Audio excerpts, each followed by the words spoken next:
भगवान तेरे को double double नारियल भी चढ़ा रहा हूँ ये ले। सबैजना जोरले हामी चाहिँ बसमा चढिसक्यो। अब गेम खेल्न जानु लाग्यो।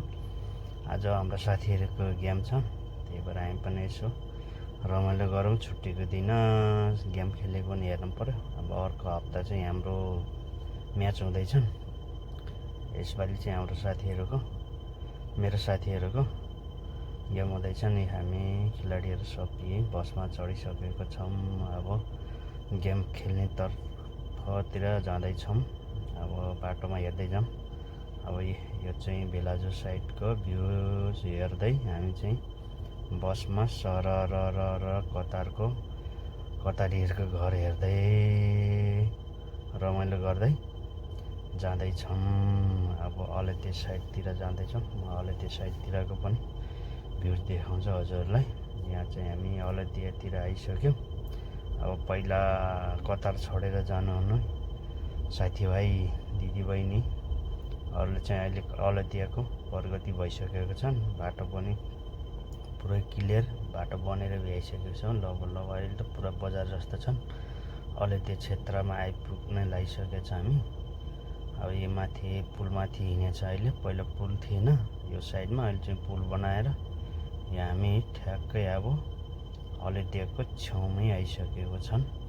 यस्तो सरर पहिला जस्तो छैन। अलैतिया पनि अहिले धेरै राम्रो भइसकेको छन्। चिटिक्क परेको ठाउँ बनाइसकेको छन्। अहिले चाहिँ हामी पुरा बसमा सरर जाँदैछौँ। तपाईँहरूलाई म अलैतियाको भ्यूज देखाउँदैछु है त। ल यस्तो छ अहिले अलैतिया। हजुरहरूले अलैतिया कस्तो छन् भन्नुहुन्छ भने कहिले कतार नदेख्नेहरूले चाहिँ हेर्नु होला। यो हामी अलैतियाको मेन बाटोमा आइपुगिसक्यो। यो पहिला अलैतिया नेपाली बजार भन्ने ठाउँ बाटो अहिले चाहिँ 8 लाइनको बाटो बनाइरहेको छन्। यस्तो छन्। यही हो अलैतिया। अहिले यो साइडमा पहिला पुरै बजार लाग्थ्यो, अहिले चाहिँ मार्केट छन्। यस्तो छ अहिले अलैतियाको ठाउँ चाहिँ। हजुरहरूले हेर्नु होला राम्रोसँग। यस्तो छ अहिले त पुरा विकसित भइसक्यो नि होइन। यस्तो राम्रो ठाउँ बनाइसक्यो अहिले। पहिला त्यस्तो मरुभूमि ठाउँ अहिले बजार भइसक्यो। यस्तो छ। अब यो क्रस गरेर हामी चाहिँ हाम्रो खेल्ने ग्राउन्डतर्फ जाँदैछौँ। अब एकछिन पुग्न लागिसक्यो। अब लगभग आइसक्यो। हामी चाहिँ ओर्लिँदैछौँ। अब मेरो साथीहरू चाहिँ यहाँ टक्कै झर्दैछन्। म नि यहाँ टक्कै लगाएर बसबाट ओर्लिएपछि लाग्छ हामी खेल्ने तर्फतिर। हाम्रो साथीहरू पनि आउँदैछन् पछाडि। मेरो साथीहरू सब यहाँ पछाडि आउँदैछन्। यिनीहरू चाहिँ हाम्रो भाइहरू टक्कर झरेर अब खेल्ने तर्फतिर ग्राउन्डतिर लाग्नु पऱ्यो नि त होइन, हल रुमतिर। अब हामी हल रुम आइसक्यौँ। हल रुममा यहाँ साथीहरू सब पहिले आएर बसिसक्नु भयो रहेछन्। हामी पनि आइपुग्यो। अब रमाइलो गरेर हाम्रो साथीहरूको गेम, मेरो साथीहरूको गेम सुरु भइसक्यो।